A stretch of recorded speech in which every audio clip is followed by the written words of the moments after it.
მსოფლიო კინო ლეგენდის სოფი ლორენის რძალი. მარიამ შარმანაშვილი არის დღეს ჩემი გადაცემის სტუმარი. პირველი მესიჯის დროს მქონდა განცდა, რომ აი ეს მესიჯი არ ვიცი რატომ მქონდა. შეცვლის ჩემს ცხოვრებას.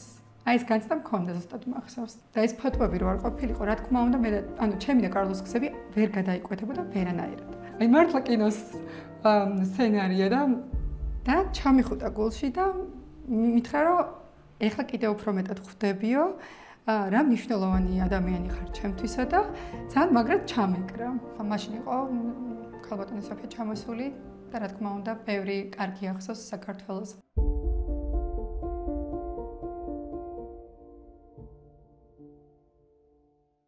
გამარჯობა.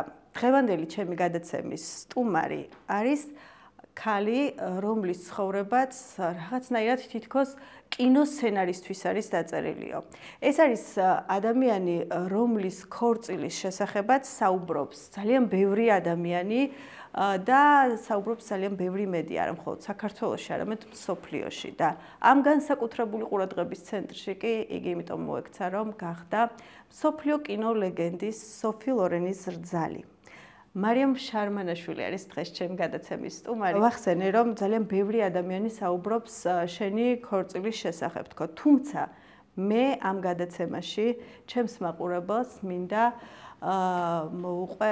მოუყვე შენი ამბავი და ისტორია, რომელმაც აქამდე მოგიყვანა. თუმცა, რა თქმა უნდა, გვაინტერესებს გოგოც, რომელსაც დღეს ყველა იცნობს როგორც სოფი ლორენის რძალი. ანუ ამ თემასაც შევეხოთ. მოკლედ ვისაუბროთ გულწრფელად, რაც მთავარია და ვისაუბროთ ყველაფერზე, იმაზე, რაც შენს თავს გაგვაცნობს კარგად. იცი რა არის? პირველად, როდესაც ადამიანს ვიცნობ, ყოველთვის ვუსმენ ხოლმე მის ისტორიებს, თუ მინდა რომ მასე რაღაც გარკვეული წარმოდგენა შევექმნას, ვუსმენ ყოველთვის მის ისტორიებს ბავშვობიდან. იმიტომ რომ რაღაცნაირად მეხმარება ამ ადამიანის გაცნობაში. ამიტომ ჩემი გადაცემა შეიძლება ხშირად დაიწყოს ასე და მე მაინტერესებს შენი ბავშვობის ამბები, როგორი ბავშვი იყავი, რაზე ოცნებობდი და ზოგადად როგორი ბავშვობა გქონდა? ბავშვობა როგორც სტანდარტულად 90-იანელებს გქონდა, არავის გქონდა ვფიქრობ მაშინ დალხენილი ძალიან ცხოვრება, უშუქობა და ყველაფერი, როგორც მაშინდელმა ყველა ბავშვმა მეც გავიარე. ცელქი ვიყავი, აი ესეთი ბავშვი, ეზოში რო ჩავა და ამოსვლა რო აღარ უნდა, ესეთი ბავშვი ვიყავი და ალბათ მაგიტომ იყო ჩემი ბავშვობა განსაკუთრებული, რომ ეს ძალიან ბევრი დრო გვაქვს, მე და ჩემს მეგობრებს ერთად გატარებული და ბევრი ისტორია გადაგხვდენია და სწორედ ამ ისტორიებმა გახადა ესეთი ბედნიერი ჩვენი ბავშვობის პერიოდი. შენს ოჯახზე მომიყევი მშობლებზე? ჩემს ოჯახზე, ცოტა ისეთ თემას ვახებით ახლა. იმიტომ რომ დედა გარდაცვლილი მყავს და ჩემთვის ეს თემა ცოტა ისეთია. ცოტა კი არა და მძიმე. რამდენი ხანია? 2011-ში გარდაიცვალა დედიკო. და თან ძალიან მოულოდნელად 21 წლის ვიყავი მე და დედიკო იყო 47-ის ძალიან ახალგაზრდა. ხო, მოკლედ ამ თემასთან დაკავშირებით ცოტა მიჭირს ხოლმე საუბარი, იმიტომ რომ არ არის ხოლმე ისეთი მარტივი და საკმაოდ დიდი ემოციური მაქვს ხოლმე. საკმაოდ დამოკიდებული ვიყავი დედიკოსზე. ანუ საერთოდ ყველა დედაშვილს დარწმუნებული ვარ, განსაკუთრებული ურთიერთობა აქვს, მაგრამ მე ცოტა ზედმეტად დამოკიდებული ბავშვი ვიყავი დედაზე და მაგიტომ კიდევ უფრო მეტად გამიჭირდა იმ რეალობასთან მერე შეგუება. არა რეალობაც ჩემს წინაშე დადგა მაშინ. ზუსტად მქონდა როგორი სიტუაცია ხარ ვაკიხსნა. 3 დღის დამთავრებული მქონდა უნივერსიტეტი. და ხდება ეს ამბავი, ანუ რომ დედას ემართება რაღაც შეტევა და მოკლედ ერთ კვირაში დედა აღარ გყავდა. კარგი რა. კი, და რაღაცნაირად ძალიან ისეთი, როგორ თქვა, ისეთი ცხოვრების ისეთ ეტაპზე მოხდა, როცა ალბათ კიდევ უფრო მეტად გჭირდება მშობელი გვერდში ხო, მაგრამ რაღაცნაირად სულ ამბობ ხოლმე, რომ დედას და შვილს შორის კავშირი არის გაუწყვეტელი. ვფიქრობ მაინც რომ ამ ყველაფერმა სხვა ადამიანად ჩამომაყალიბა და გარდამქმნა. როგორ გადაიტანე ის სტრესი და ანუ ვინ ან რა ძალა დაგეხმარა ამ ყველაფერთან გავუსვაში? ალბათ ყველაზე მეტად მაგ დროს ქშველის ისევ რწმენა, რომ რომ ეს კავშირი დაურღვეველია დედაშვილს შორის და რაღაცნაირად ჩვენთვის სასურველ რეალობას ვქნით ალბათ ჩვენს გონებაში და გულში, რომ რაც გვიწყობს ხელს ალბათ, რომ გავაგრძელოთ ცხოვრება და რაღაცნაირად საკუთარ თავს არ გამოუტანოთ ეს განაჩენი თითქოს, რომ ცხოვრება დაამთავრდა და ასე შემდეგ. სხვათა შორის კიდე ერთ რაღაცას გავუსვამ ხაზს, რომ ალბათ ბევრი ადამიანი გვიყურებს, ვისაც ახლობელი ადამიანი ყავს დაკარგული და მაშინ ახლა არც თუ ისე დიდი ვიყავდეს და ერთი წლის არ მიმაჩნია, რომ დიდია. ამ გადმოსახედიდან მით უმეტეს. და არ ვიცი როგორ, მაგრამ ძალიან დიდი გაცნობიერება მოვიდა ჩემს გონებაში. რაც დამეხმარა, რომ ეს ყველაფერი გადამელახა. გაცნობიერება გულისხმობს იმას, რომ წარმოვიდგინე ჩემთვის, რომ რადგან სული აგრძელებს ცხოვრებას, ამ სულის სიმშვიდე იყო ჩემზე დამოკიდებული და რაც არ უნდა სრულ ყოფილ სამოთხეში ყოფილიყო და მისი გული და სული ვერ იქნებოდა რაღაცნაირად მოსვენებული თუ მე აქ გავაგრძელებდი უსასრულო გლოვას. და აი ამ რწმენამ რომ გავაანალიზე რომ ჩემზე იყო პასუხისგებლობა გარკვეულწილად იმის რომ დედა რამდენად კარგად იგრძნობდა ეგ თავს და მშვიდად ამან გადამალახინა. დედმამიშვილი არ გყავს? კი, ორი ძმა მყავს უფროს. რა თქმა უნდა ძალიან დამეხმარა მაგათი გვერდში დგომაც. მსგავს სიტუაციაში ხშირად მსმენია ხოლმე რომ ადამიანები ამბობენ რომ გრძნობ მას ჩემს ყოველდღიურობაში ეს გაქვს შენც ეს გრძნობა. აი როდესაც კარგად ხარ ან ცუდად ხარ პირიქით რაღაცნაირად მეტსაც გეტყვი, ანუ რაც ხდება ჩემს ცხოვრებაში ძალიან მჯერა, რომ დედაჩემმა იქ სადღაც ძალიან ბევრი ილოცა ჩემზე და მქონდა ეგეთი მომენტი, რომ სანამ ჩემს ცხოვრებაში ჩემი მეუღლე გამოჩნდებოდა, სანამ გავიცნობდი, პანდემიის პერიოდი იყო ძალიან კარგად მახსოვს და მქონდა საკმაოდ ისეთი რთული ეტაპი პირად ცხოვრებაში. აი არ ვიცი რატომ მომინდა მაშინ ასე საუბარი, იმიტომ რომ ხშირად ესე არ ვჭდები და არ ვესაუბრები დედას, უკვე გარდაცვლილ დედას. გამოცდის პერიოდი მქონდა მახსოვს, მაშინ აფთიაქში ვმუშაობდი, ფარმაცევტულ სფეროში ვიყავი და აი ესე რაღაც გადავდე წიგნები გვერდზე და მომინდა რომ მეთქვა დედასთვის, მეთქი ჩემს ცხოვრებაში გამოჩნდება ადამიანი, რომელიც ჩემს ცხოვრებაში მოიტანს ჰარმონიას. არ ვიცი რატომ მომინდა და იმდენად ეს შევიგრძენი ეს სიხარული, რომ ეს ყველაფერი უკვე მქონდა. მანიფესტაცია გააკეთე. ხო, რაღაც ეგრე გამოვიდა, თქოს მანიფესტაცია. ჩვენ ანუ ადამიანები ხო ყველაფერს ვარქმევთ სახელს, რომ მანიფესტაცია, რაღაცა სიმბოლოები გვიყვარს, მაგრამ არ ვიცი რა მოხდა. მაგრამ ძალიან მალე, აი ერთი კვირაც არ იქნებოდა, რამოდენიმე ალბათ დღე იქნებოდა გასული. კარლოს პირველი მესიჯიდან აღვნიშნა, საქმე იმაშია, რომ მე არ ვიცოდი, რომ კარლო იყო. პირველი მესიჯის დროს მქონდა განცდა, რომ აი ეს მესიჯი არ ვიცი რატომ მქონდა. შეცვლის ჩემს ცხოვრებას. აი ეს განცდა მქონდა ზუსტად მახსოვს. მაგრამ იმას ვერ წარმოვიდგენი კიდევ უფრო, ანუ რა კუთხით შეცვლიდა და ასე შემდგომ, იმიტომ რომ იმ პერიოდში თითქოს მიუხედავად იმისა, რომ ესეთი რაღაც თქვი ჩემს დედიკოსთან, ანუ მაინც თითქოს იმ პერიოდში ვაპირებდი, რომ ყველაფრისგან დამესვენენ, თუნდაც პირად ცხოვრებაში, იმიტომ რომ რაღაც იმედ გაცრუებები იყო და მეთქი, ანუ ჩემს თავს უნდა მივცე დრო. მაგრამ არასდროს ჩვენ არ ვიცით სამყარო რას ჩათვლის ჩვენთვის სასიკეთოდ და ვერასდროს მაგიტო ვერ განსაზღვრავ წინასწარ. ხა შენს შესახებ მომიყვევი, შენ ძირთადი საქმიანობის შესახებ. როგორც მოგახსენე, ძალიან ბევრი წელი, 12 წელი გავატარე ფარმაციაში, ვიყავი ფარმაცევტი, მე აფთიაქის მენეჯერობაც მომიწია. პანდემიის პერიოდში გადავწყვიტე, რატომაც გადავწყვიტე, მაგასაც გეტყვით, რომ მეორე პროფესია შემეძინა. პანდემიის პერიოდში იყო, რომ პირველი ოჯახი სამწუხაროდ დამენგრა და ძალიან დიდი სტრესი იყო, რა თქმა უნდა, ჩემთვის, იმიტომ რომ 6 წელი ვიყავით მე და ჩემი ყოფილი მეუღლე ერთად და რა თქმა უნდა, ჭირდებოდა რაღაც ისევ ხელჩასაჭიდი, ეს მაქვს სხვათა შორის, რომ როცა რაღაც მიჭირს.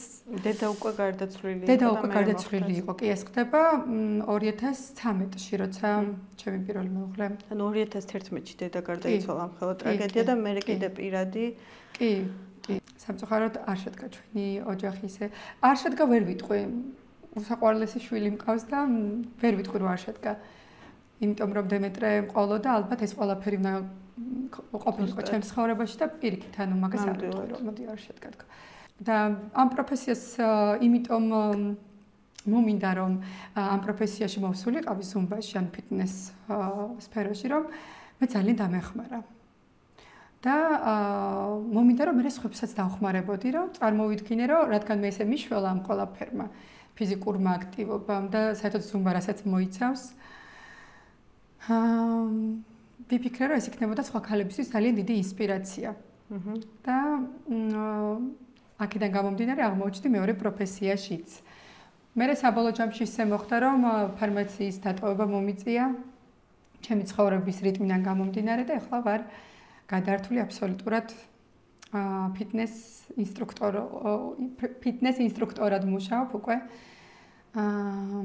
და ადამიანებზე სრუნოს აქვაგრძელებ. ხო, განწყობაზეც და ფიზიკურ ჯანმრთელობაზეც კი. ეხლა მოდი მივიდეთ უკვე დაიწყე ნაწილი ამ ამბის მოყოლა რომელიც ყველას ძალიან აინტერესებს და მეც მაინტერესებს. სად, როდის, როგორ გაიცანი და პირველი პერიოდი როგორი იყო თქვენი ურთიერთობის? გავიცანით Instagram-ზე. ძალიან ისეთი, როგორ თქვა, ისტორია უძღვის, სანამ ეს ყველაფერი დაიწყებოდა, რომ წაგანაც ვახსენე, რთული პერიოდი მქონდა და ჩემი მეგობარი ცხოვრობდა ჩემი კარის მეზობელი ფოტოგრაფი, რომელმაც ძალიან ბევრჯერ მთხოვა რომ მოდი გადაგიღებ ფოტოს. არ ვიცი რატო ქონდა ესეც აკვიატებული რომ უნდა გადაეღო ფოტო და ეს ფოტო უნდა მოხვედრილიყო სოციალურ ქსელში. მოკლედ ერთ დღესაც ძალიან ის სახელდახელად სხვათა შორის არაფერი განსაკუთრებული არც მეიქაპი არ მქონია, არაფერი, ძალიან ბუნებრივი ფოტოები გადამიღო და სანამ იმ ოთახში იდგა ფორტეპიანო და მახსოვს რომ თხოვე რომ ფორტეპიანოსთან თუ შეიძლება ერთ ფოტოს გადავიღებ თქო და ეს ძალიან როგორ თქვა, ლამაზ დეკორაცია იყო. გადავიღეთ ფოტოები, ჩემმა მეგობარმა ჩამიყარა ეს ფოტოები მეორე დღეს და რაღაც ჰეშტეგი გამომიგზავნა, რომ ამ ჰეშტეგით ატვირთეოდა. მე რომ დავფიქრდი, მოგვიანებით უკვე, იმ გადასახედიდან როცა უკვე ვიცნობდი კარლოს. ეს ჰეშტეგი რო არ ყოფილიყო და ეს ფოტოები რო არ ყოფილიყო, რა თქმა უნდა, მე ჩემი და კარლოს გზები ვერ გადაიკვეთებოდა ვერანაირად. მოკლედ ჩემი მეგობრის დიდი დამსახურებაც არის, რომ საბოლოო ჯამში ამხელა სიყვარული მეწვია.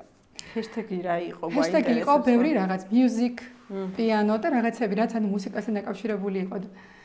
როგორც კარლო იხსენებს, ათვალიერებდა, თავის პროფესიიდან გამომდინარე, კარლო არის ვირტუოზების სკოლის დამაარსებელი ლოს-ანჯელესში და ახალბედა ვირტუოზებს, ზოგადად ეძებს ხოლმე და კოლაბორაციები აქვს ხოლმე და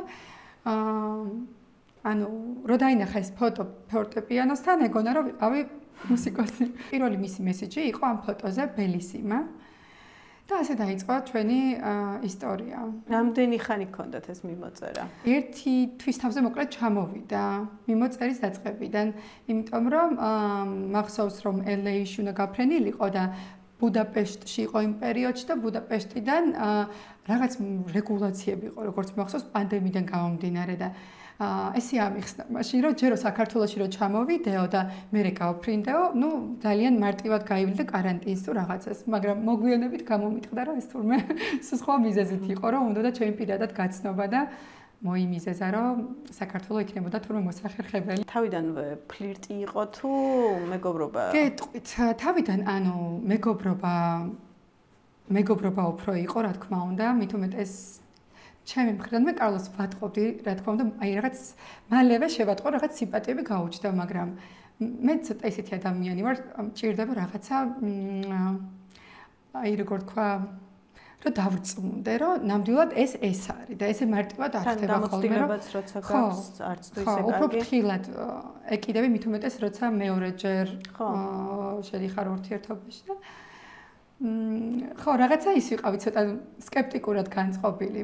მაგრამ პირადად რო მომიწე გაცნობა მე და პიროვნების პირადად უშუალოდ კომუნიკაცია, რა თქმა უნდა, მე უკვე სხვათა შორის თემამ რადგან მოიტანა, გეტყვით, რომ ძალიან მნიშვნელოვანი ესეთ დაჯერება ჩემთვის დამაჯერებელი ფაქტი იყო, როდესაც სამთავროს მონასტერში ამიხსნა სიყვარული.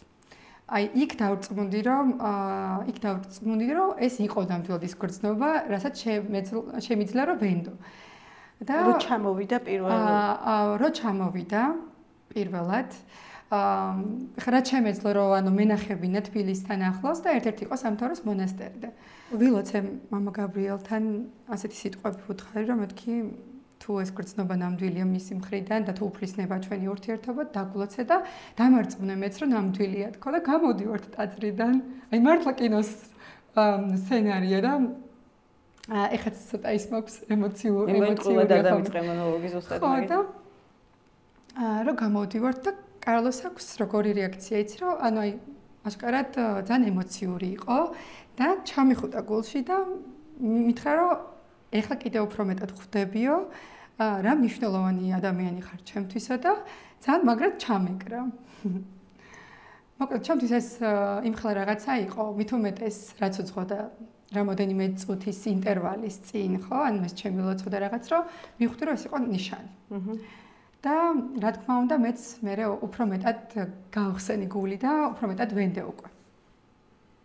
აი ესეთი ისტორია გქონდა რომელიც ჩემთვის ალბათ გადამწყვეტი იყო ამ ურთიერთობაში, იმიტომ რომ როგორც აღნიშნე, არ იყო ჩემთვის მარტივი მეორეჯერ როცა შედიხარ ურთიერთობაში ენდო და რაღაცნაირად იმ ურთიერთობას კიდევ უფრო მეტი საშუალება მისცა რომ განავითარო. რამდენ ხანში გაიგე რომ სოფი ლორენის შვილი იყო? და როგორი იყო შენი რეაქცია? აი პირველი მესიჯიდან 3 დღის მანძილზე ისევ მესიჯობდით რომ არ ვიცოდი სახელი გვარი არ ვიცოდი ვინ იყო როგორც ასეთი. ქონდა ნათქვამი რომ მუსიკოსია. თავიდან პირველი მესიჯის შემდეგ საერთოდ წარმოდგენა მქონდა რომ ადმინი იყო. რატომღაც ესეთ გვერდებს როგორც მისი გვერდი ხა ლა ვირტუოზ ორკესტრა ესე ქვია. მის გვერდს და მეკონა რომ რატომღაც ადმინი იყო. ვერც წარმოვიდგინე და მე უკვე რომ მომწერა რომ აი მუსიკოსია რაღაც წარმოდგენა შემექმნა. ისიც მომწერა საქართველოში ნამყოფი რომ იყო ნინო სურგულაძის კონცერტით, მაგრამ აი ეს რო ჩავძიებოდი რომ აბა ვინ და რაღაც ეს მომენტი არ მქონია, რატო არ ვიცი. 3 დღის მერე გაირკვა როგორ ეხა გითხრათ, მითხრა რომ ხვალე არისო ძალიან მნიშვნელოვანი დღე ჩვენი ოჯახისთვისო. წარდგენილია რომ ჩემი ძმის ფილმიო ოსკარსეო და რაღაც არ ვიცი რომელ ნომინაციაში არ მახსოვს ზუსტად, მაგრამ წარდგენილი იყო და რა თქმა უნდა ხა ოსკარი რომ მითხრა ძალიან გავიკვირვე რა რომ მეთქი ვინ არის თქვენი მითხრა დედა ჩემის და ჩემი ძმის და მეთქი ვინ არის თქვენი დედიკო ძმა და მე რომ მითხრა რა თქმა უნდა ჩემთვისაც ძალიან სასიამოვნო სურპრიზი იყო და რა თქმა უნდა ჩემთვის პატივი იყო თვითონ კარლოს გაცნობა, იმიტომ რომ კარლო ცნობილი დირიჟორია, როგორც აღმოვაჩინე მე, იმიტომ რომ კლასიკურ მუსიკასთან ესეთი შეხება, რაც მართალი ვერ დავიბრალებ, არ მქონია და ესე არ ვიცნობდი ხა კარლოს. და მე რა თქმა უნდა რო გავიგე ეს რომელი პროფესიის წარმომადგენელი იყო თვითონაც მისი მშობლების ვინაობაც, ძმაც ძალიან ისეთი ცნობილი რეჟისორი გახლავთ და რა თქმა უნდა პატივი იყო, მაგრამ ეს მომენტი რომ ეს განვითარება ეს ურთიერთობის და რაღაც მაგას რა თქმა უნდა ადამიანი ვერ წარმოიდგენდა, ვერც დაგეგმავ და ვერც წარმოიდგენდა. საერთოდ მე ვფიქრობ, რომ ადამიანებს გვაქვს და მეც მათ შორის მქონდა ესეთი წარმოდგენა, რომ ეს ცნობილი ადამიანები საკმაოდ დიდი დისტანციით გამოირჩევიან. რას გეუბნებოდა რატო დავინტერესდი შენთას ძალიან ასე უცებთან? ესე არ უთქვამს რომ ესე ამიტომ დავინტერესდი და ასე, მაგრამ საერთოდ თემები ბევრი გქონდა. მუსიკა, კლასიკურ მუსიკასთან ესეთი შეხება არ მქონია, რომ ვთქვათ, მაგრამ ყოველთვის უსმენდი ხოლმე სხვადასხვა რაღაც ნაწარმოებებს. მე ჩემი გამოცდილება გავუზიარე, მან თავისი გამოცდილება გამიზიარა. მარიამ, სოფი ლორენი ჩვენთვის ყოველთვის არის ლეგენდა. მაგრამ შენთვის ახლა უკვე ის არის ოჯახის წევრი. როგორი არის სოფი ლორენი კადრს მიღმა და როგორი დედამთილია? ძალიან თბილი და მოსიყვარული ადამიანია, მაგას აუცილებლად უნდა გაუსვა ხაზი.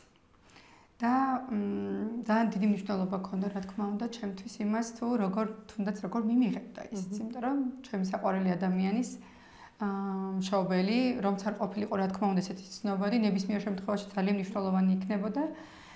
და ორმაგად სასიხარულოა, როდესაც ადამიანი ასეთი ლეგენდარული ადამიანია და თან მე ასეთი აღმოჩნდება უშუალო და თბილი ადამიანი შენთან ურთიერთობაში ორმაგად სასიხარულოა, რა თქმა უნდა. რა შემიძლია ვთქვა ახალი? არაფერი, იმიტომ რომ ძალიან ბევრი ითქვა ზოგადად ქალბატონ სოფიაზე და ყველაზე მნიშვნელოვანი რაც შემიძლია ვთქვა ის არის რომ არის უსაზღროდ მოსიყვარული და უშუალო ადამიანი. როგორი იყო თქვენი პირველი შეხვედრა? პირველი შეხვედრა, ანუ შედგა ჟენევაში, ჩემს შვილთან ერთად ვიყავ ხსოვს. რა თქმა უნდა, ამაღელვებელი იყო ძალიან ჩემთვის და პირველივე შეხვედრაზე სხვათა შორის, ანუ არანაირი დისტანცია, არანაირი ეს მკითხა საქართველოსეც, დემეტრეს ესაუბრა ბევრი ასევე და დემეტრემ პირველივე, ესე იგი, ვიზიტის დროს მოინადირა მისი გული და ყოველთვის აღნიშნავს ხოლმე დემეტრეზე, რომ ძალიან სიმპათიური ბიჭიაო და სხვათა შორის ერთი მომენტი, მნიშვნელოვანი მომენტი გქონდა, რომ დემეტრემ მოისურვა, რომ იქ რა თქმა უნდა არის ძალიან ბევრი მისი ჯილდოები და დემეტრე ძალიან უნდა რომ ოსკარი აეღო და მისცა უფლება რომ ოსკარი აეღო და მაშინ უთხრა ძალიან მნიშვნელოვანი ფრაზა ჩემთვის რომ ვინ იცის რომ შენ ერთ დღეს ესეთი ჯილდო აიღო და ძალიან რაღაცნაირად სტიმული მომცა ხო როგორია შენთვის იყო აი ამ სტატუსის მატარებელი სოფი ლორენის რძალი და აი ეს შენ ცხოვრებაში რომ ეს ახალი თავი მოვიდა როგორ გადაიტანე ეს ანუ ემოციურად თუნდაც ნამდვილად სწორად აღნიშნე რომ გადატანა ჭირდება მაგ ყველაფერს იმ კუთხით რომ არის პასუხისგებლობა დიდი სიხარულთან ერთად რა თქმა უნდა და სწორი ზღვარიც უნდა დაიჭირო კი თუნდაც საზოგადოებასთან კი ნამდვილად იმიტომ რომ ეს ფაქტი მოხდა და ესე აღმოჩნდი მე ადამიანების ყურადღების ცენტრში. ამან მომიტანა რეალურად ცნობადობა, მაგრამ რა დახვდებათ ამ ცნობადობის იქით ეს უკვე არის შენზე. დარჩები შენ თუ არა მხოლოდ სოფი ლორენის რძლად თუ გახდები მარიამ შარმანაშვილი, ეს უკვე არის შენს დამოკიდებული. და მე არავისთან არასდროს არაფრის დამტკიცებას არ ვცდილობ, თუ ვცდილობ საკუთარ თავთან, მხოლოდ და მხოლოდ და მე მანამდე სანამ სოფი ლორენის რძალი გავხდებოდი, სანამ კარლო პონტის მეუღლე გავხდებოდი, მე ჩემი მისია ცხოვრებაში ნაპოვნი მქონდა. და ეს მისია იყო რომ დავხმარებოდი სხვა ქალებს და დავხმარებოდი, იმიტომ რომ ამაში დავინახე ჩემი რაღაცა თავი ყველაზე მოტივირებული. რამდენად რთულია ან პლუსები და მინუსები ზოგადად რა აქვს ისეთ ადამიანთან თანაცხოვრებას, რომელსაც განსხვავებული მენტალიტეტი აქვს, კულტურა აქვს, სხვა ენაზე საუბრობს. საინტერესოა ჩემი აზრით, ანუ გამოწვევები რა თქმა უნდა ყველა ურთიერთობაში არის და თუნდაც განსხვავებული მიდგომებიდან გამომდინარე რაღაცებთან დაკავშირებით, მაგრამ სიყვარულიც ალბათ მე გეხმარება ამ ყველაფერში, რომ ეს გამოწვევები დაძლეო. რა არის სიყვარული? სიყვარული ვფიქრობ არის გრძნობა, რომელიც გაძლევს იმის შესაძლებლობას, რომ ის ადამიანი მიიღო ისეთი როგორიც არის. იმიტომ რომ ყველაზე მეტად გვიჭერს ადამიანებს მიღება. და ეს არის ალბათ ის გრძნობა, რომელიც გალახვინებს მაგ ბარიერს, რომ და შეუძლებელი ამ გრძნობის წინაშე აღარაფერი ხდება. ხო, ალბათ ეს არის სიყვარული, რომელიც უპირობოდ მიგაღებინებს ადამიანს. და ბედნიერება? ბედნიერება არის სიმშვიდე, რომელიც ალბათ ყველა ადამიანს სჭირდება განსაკუთრებით დღესდღეობით მსოფლიოში ალბათ და ყველა კუთხით გვჭირდება ალბათ სიმშვიდე და სიმშვიდე არის ის, რაც მე მომიტანა ამ ურთიერთობამ ყველაზე ძვირფასი და ღირებული. ამ მომენტისთვის ყველაზე მეტად რითი ამაყობ? ჩემი განვლილი გზით. შეიცვალა რამე შენს ცხოვრებაში, შენს მენტალიტეტში ან რაღაცა? არაფერი არ შეიცვალა გარდა იმისა, რომ მივხვდი, რომ უბრალოდ საზოგადოების წინაშე რადგან გავხდი ცნობადი, მაქვს რაღაცა გარკვეულწილად პასუხისგებლობები და ჩემი თავი პასუხისგებლობა ვთვლი, რომ არის თუ რა მაქვს მათთვის სათქმელი. და ჩემი აუდიტორია თუნდაც ინსტაგრამზე არის 99% ქალბატონები და ვთვლი, რომ მათთვის მაქვს ყველაზე მეტი სათქმელი. ყველაზე ხშირად რას გწერენ ხოლმე უცხო ადამიანები? აი, სხვათა შორის ხშირია გამოხმაურება ემიგრანტებისგან და ძალიან დიდ სიყვარულს ვუგზავნი მათ.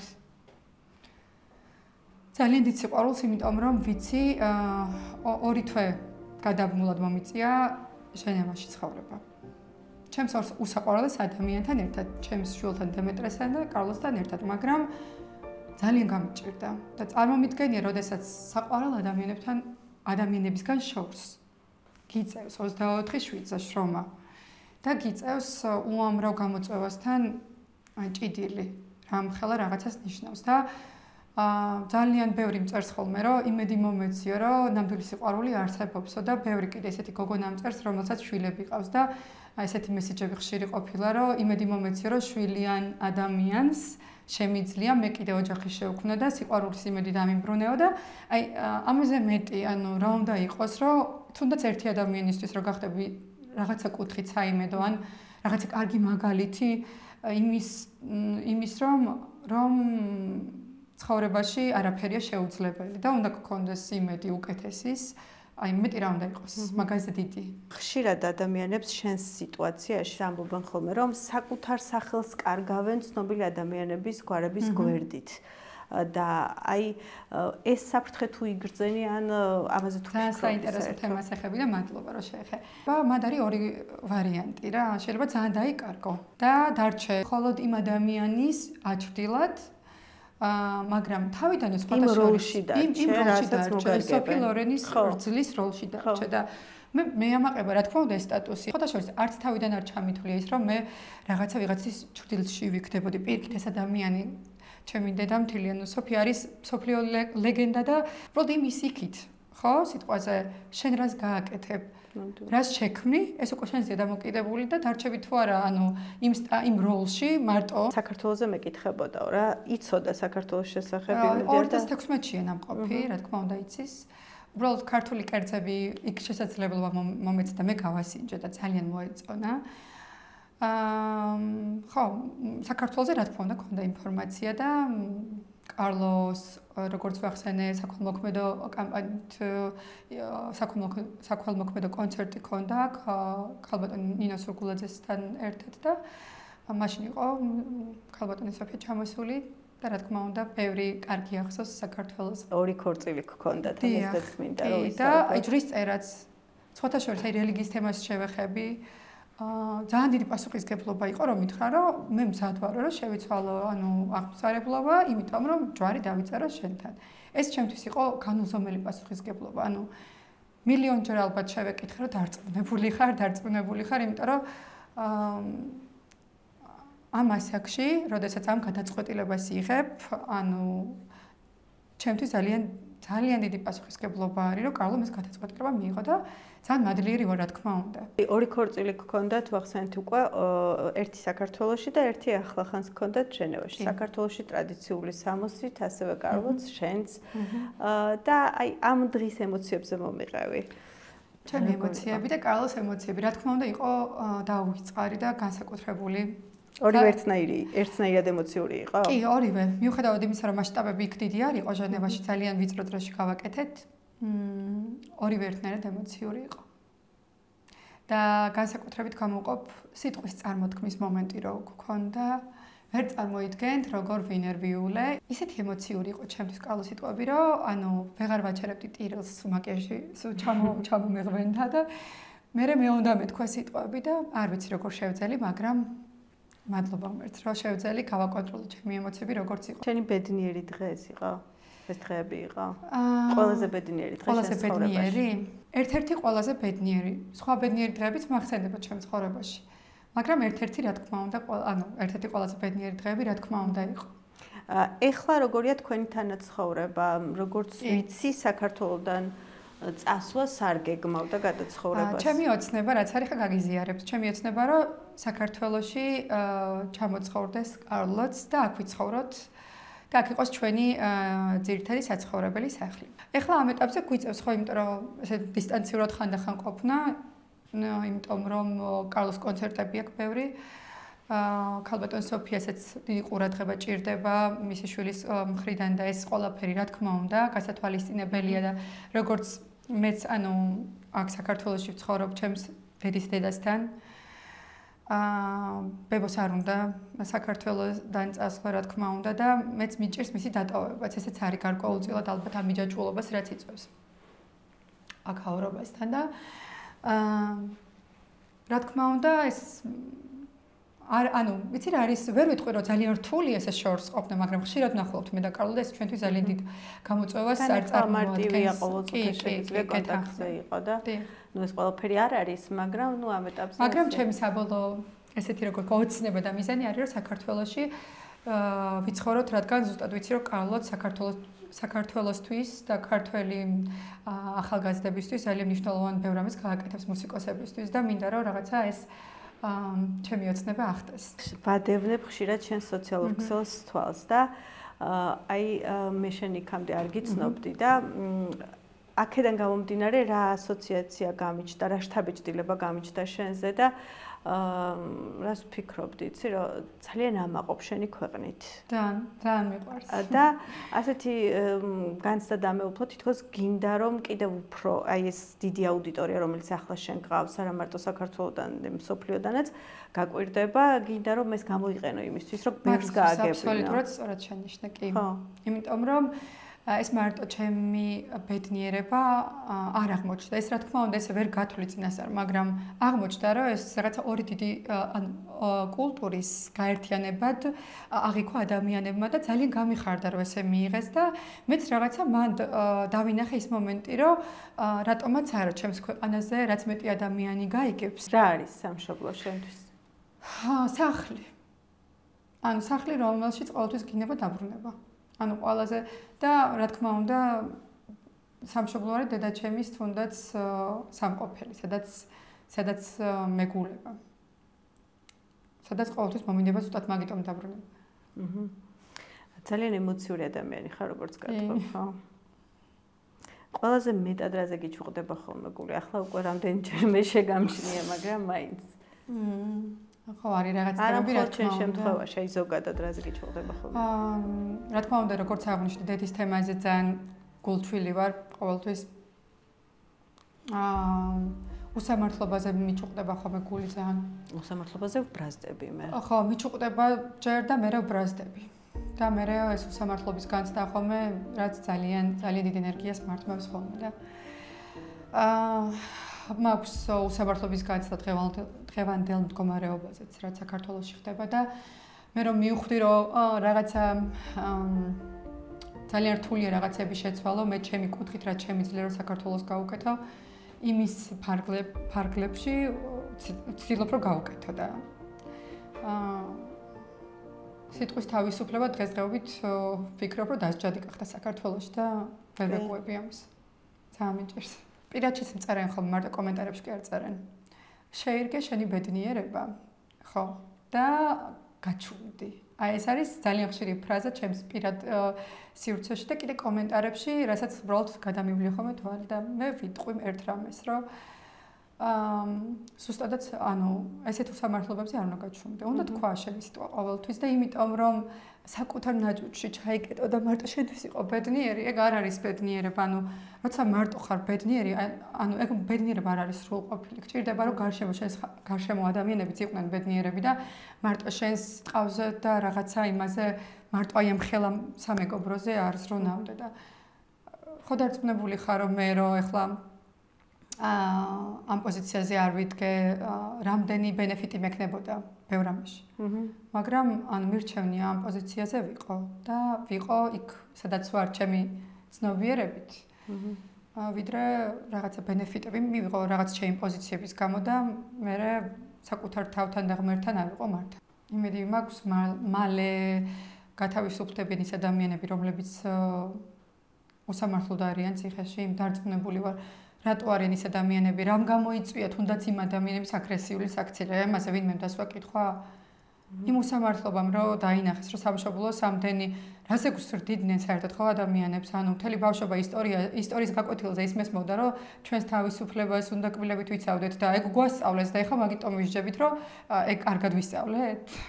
კარგი გოგო ხარ რომ ამას ასე ხმამაღლა ამბობ. ვიტყვი, რომ მაგაზე ხშირად იყო ხაზგასმა, რომ მე და ჩემი მეუღლე აქციაზე ვიყავით და ის ამომყვა, იმიტომ რომ ეშინოდა რომ რაღაცა არ დამშავებოდა. უბრალოდ აღარ გვაქვს არჩევანი, თავისუფალი გამოხატვის საშუალება აღარ გვაქვს. აქციაზე გახვალ, ჯარიმა დაგიჭერენ. ანუ რაღაცას იტყვი და არ ვიცი, მოდი სიმხელა აგრესია უნდა იყო, ან ჩემი აზრით, პირველ რიგში რაც უნდა დავალაგოთ, რაც არ უნდა განსხვავებულ აზრზე იყოს შენ, მაგალითად, ხო? მე არ უნდა წამოვიდი აგრესიაზე. შესაძლებელი რომ იყოს და ახლა შენს წინ 15 წლის მარიამი გაჩნდეს. რას ეტყოდი აი ამ გადმოსახედიდან მას? ალბათ რას ვეტყოდი? ვეტყოდი რომ საინტერესო კითხვა ძალიან ისეთი დამაფიქრებელი რომ მაგაზე არ მიფიქრია რას ვეტყოდი. ალბათ ვეტყოდი იმას რომ დარჩი იმათ ვინც ხარ, არ გაბოროტდე იმ სირთულეების გამო და იმ ქმედებების გამო, რასაც ადამიანები შენს გარშემო იმოქმედებენ და ყველაფერი კარგად იქნება. ალბათ ამას ვიტყოდი. გული რაზე გწყდება ზოგადად ცხოვრებაში? ალბათ იმაზე, რომ საკმარის ასად, ანუ კი, როგორ არ გამოვხატავდი ხომ დედიკოსთან სიყვარულს, მაგრამ უფრო მეტი სიყვარული რო გამომეხატა კი. შენს ცხოვრებას ერთი ფრაზით ან ერთი წინადადებით როგორ დაახასიათებდი? ეგ ძართულია. ერთი წინადადებით? ყველაფერს იყო და არა იყო რა. ალბათ ეს. ძალიან კარგი. ძალიან დიდი მადლობა მინდა კიდევ ერთხელ გითხრა იმისთვის, რომ იყავი ასეთი გულწრფელი და ძალიან საინტერესო რესპონდენტი და მთელი გულით გისურვებ, რომ არასდროს აღარ იყოს შენზე სევდის გამოცრავლი, მხოლოდ ბედნიერებისგან მინდა რომ იყიმებოდო და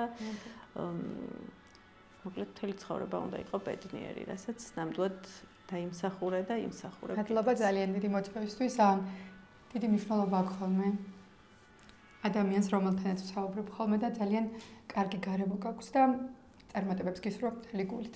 ასევე შენს. დიდი მადლობა.